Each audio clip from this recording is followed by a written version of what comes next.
నమస్తే. ప్రస్తుతం మనతో పాటు ప్రముఖ రాజకీయ విశ్లేషకులు ఇమ్మంది రామారావు ఉన్నారు. ఆయనతో మాట్లాడదాం. నమస్తే సార్. నమస్తే.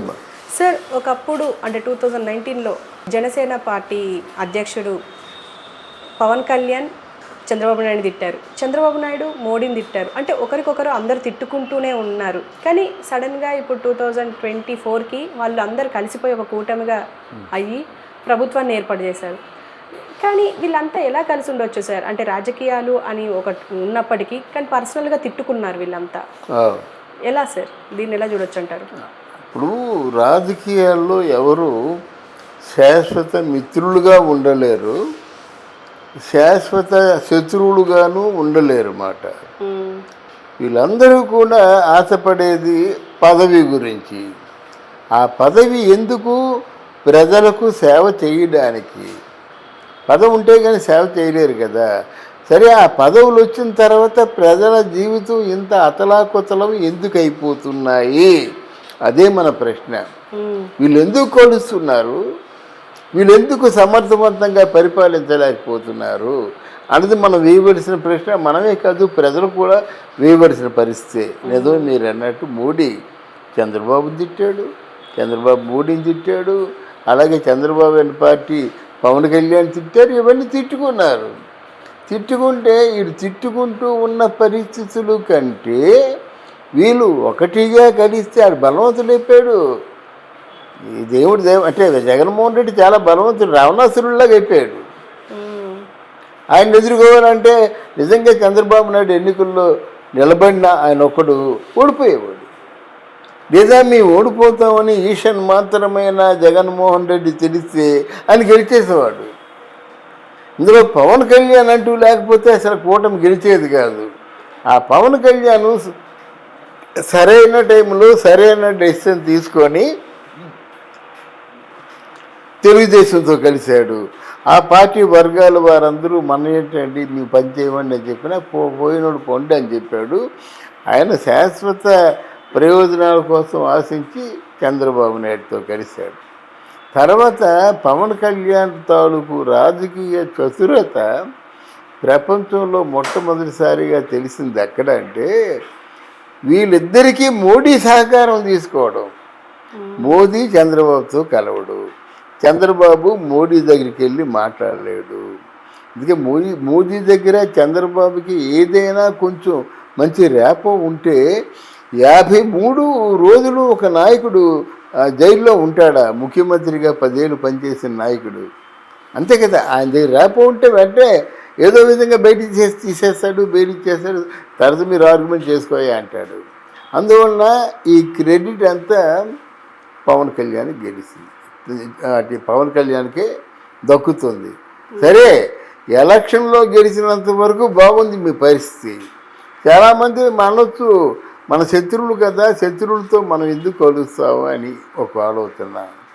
మరి వైఎస్ఆర్ కాంగ్రెస్ పార్టీకి అంతకుముందు బీజేపీ శత్రువులు కదా. వైఎస్ఆర్ పార్టీకి అవతల కాంగ్రెస్ పార్టీని ధిక్కరించి మరి వైఎస్ఆర్ పార్టీ కొనసాగలేదా? కాంగ్రెస్ పార్టీ ఏం చేసింది? మోదీ మాత్రం అడ్డం పడ్డాడు. మోదీకి ఈ జగన్మోహన్ రెడ్డికి ఉన్నటువంటి ఏవో ఉంటాయి కదా, అనుబంధాలు ఏదో ఉంటాయి కదా. దాంతో ఏదో విధంగా మొత్తానికి శిక్ష తప్పించుకుంటూ ఒక 5 సంవత్సరాలు వచ్చాడు. ఇది భారతదేశ చరిత్రలోనే ఒక చీకటి కోణం. ఇప్పుడు వీళ్ళు ఎందుకు చేరారు అంటే మీకు రామాయణంలో చిన్న అంశం చెప్పి వదిలేస్తాను. రావణుడు ఉన్నాడు, అనేక అధర్మాలకి ఒడిగట్టాడు. ఆఖరికి రాముడు భార్యను కూడా తీసుకొచ్చేశాడు. అంటే లంకలో ఉన్న ప్రజలకి రాముడు ఏమవుతాడు? ఇప్పుడు అయోధ్యలో ఉన్న ప్రజలు వానర కిష్కిందగా అంటే వీళ్ళందరికీ వాళ్ళు ఏమవుతారంటే వీళ్ళకి వాళ్ళు శత్రువులైనప్పుడు వాళ్ళకి రామాయణంలో ఉన్న రాముడు, లక్ష్మణుడు, హనుమంతుడు వాళ్ళకి శత్రువులే కదా లంకవాసులు. అటువంటి శత్రువు దగ్గరికి విభీషణుడు వచ్చి శరణు వేడాడు. ఎందుకు? ప్రజానష్టం జరగకూడదు, అంటే రక్తపాతం పారకూడదు, శాంతిమయం కావాలి. న్యాయం రాజ్యం ఆడాలి.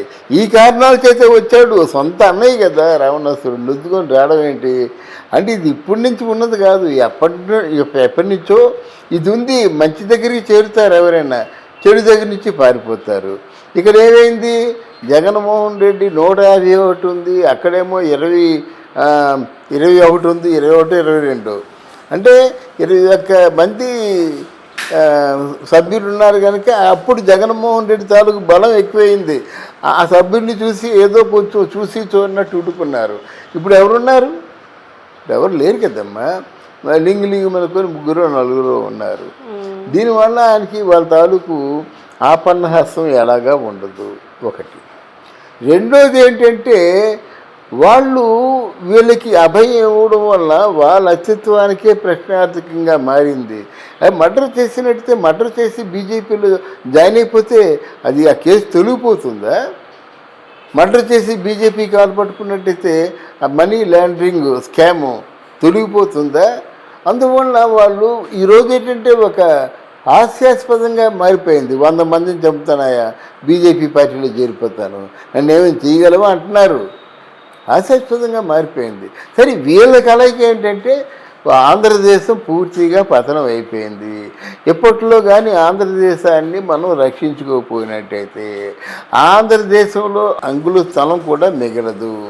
హిరణ్యాక్షుడు భూమినంతా చాపగా చుట్టి తీసుకెళ్ళిపోయినట్టుగా జగన్మోహన్ రెడ్డి మొత్తం ఆంధ్రప్రదేశ్లో భూములన్నీ కూడా చుట్టి చెంగలో పెట్టుకొని ఏ దేశానికో పారిపోతాడు, అవసరమైతే ఆంధ్రప్రదేశ్ని అమ్మేస్తాడు అనే మాటలు వచ్చాయి ఇప్పుడు. అలాంటి పరిస్థితుల్లో వీళ్ళు కలిశారు. ఇది విపత్కర పరిస్థితుల్లో కలిశారన్నమాట. ఒక తుఫాను, వరద ఎన్ని వస్తే అలాంటిదే మనకు వచ్చింది. మనకి ఆంధ్రదేశంలో రూపాయి లేదు. దగ్గర 9,70,000 కోట్ల రూపాయలు అప్పులు చేసేసారు వాళ్ళు. ఇది ఎప్పుడు తీరుతుంది? మధ్య మీదేమో రాబోయే 10 సంవత్సరాల వరకు తాగబోయే వాళ్ళ మీద కూడా అప్పులు చేసేసారు. ఓ 10 సంవత్సరాల వరకు వీళ్ళు తాగితే అందులో వచ్చే లాభాలతో కానీ అప్పు తీరదు. ఇలాంటి పరిస్థితి కల్పించారంటే మరి కలయిక ఉండాలి కదమ్మా. బాగా బలవంతుడు, మొండివాడు, మూర్ఖుడు, ఆయన కొట్టాలంటే వీళ్ళందరూ కలవలసిందే. అదే పని చేశారు. నా ప్రశ్న అంటే ఏ పని అయితే చేద్దామనుకొని మీరు ముందుకు వచ్చారో ఇందులో బీజేపీ పార్టీని ప్రశంసిస్తాను. ఎందుకంటే ఈ కూటమిలో ఉన్నందుకు మోదీ కానీ ఆయన తాలూకు మంత్రాంగం కానీ ఆంధ్రప్రదేశ్కి వరాలదలు కురిపించారు.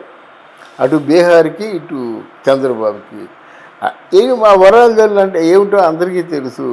కొంచెం 2 లక్షలు దాదాపు 2 లక్షల కోట్ల ప్రాజెక్టులకి వాళ్ళు ఇచ్చారు.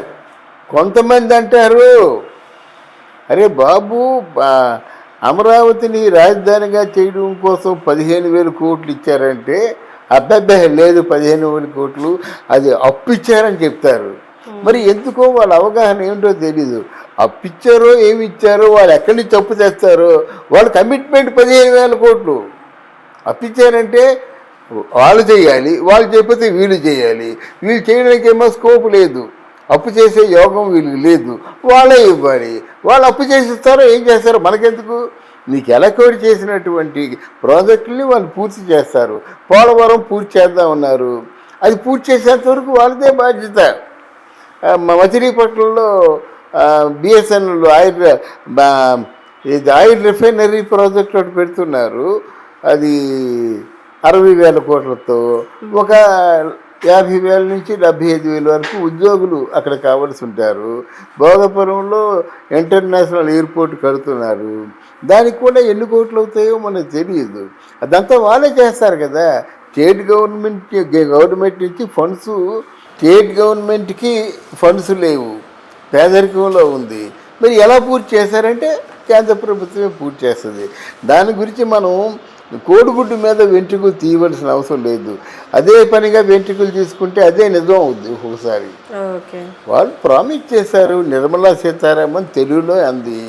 మరికో 2 ఎయిర్పోర్ట్లు కూడా శ్రీకాకుళంలో ఒకటి, అక్కడ మన కుప్పం.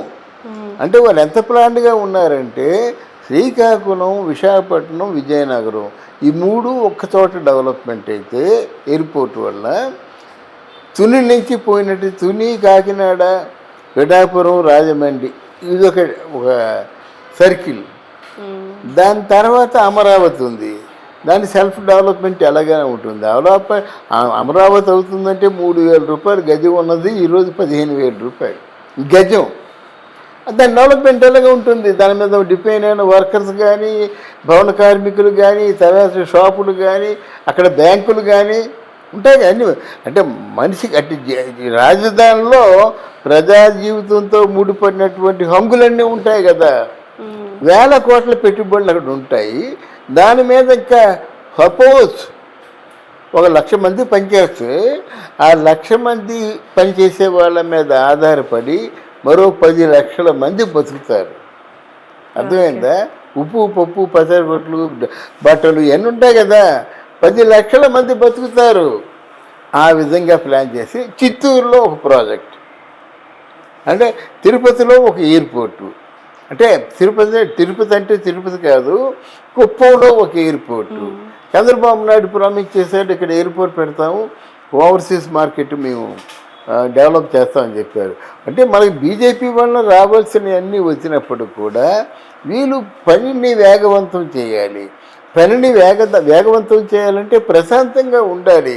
హత్యలు జరిగిపోతున్నాయన్నారు, దాడులు జరిగిపోతున్నాయన్నారు, ఎంతోమంది చచ్చిపోతున్నారన్నారు. ఇన్ని అంటే అవమానకర ఈ నిందలు వేసినప్పుడు వాటికి సమాధానం ఖచ్చితంగా చెప్పవలసి ఉంది. మీరేదో అవినీతిని వెలికి చేస్తా ఉన్నారు. ఎప్పుడు 3 మాసాలు మూడో మాసం వచ్చేసింది. ఎప్పుడు వెలికి తీస్తారో, ఎప్పుడు వాళ్ళు పెడతారో తెలియదు మనకి.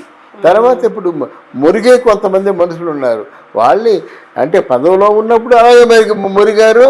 ఇప్పుడు భయం భక్తి లేకుండా, ఏమీ లేకుండా, చీఫ్ మినిస్టర్ అంటే అసలు గౌరవం లేకుండా ఏంటంటే ఆ మురుగుళ్ళు వాళ్ళు ఎప్పుడంటే కట్టడి చేస్తారు. మీరు మీ గొడవలు చూసుకుంటే ప్రజలేమైపోతారు.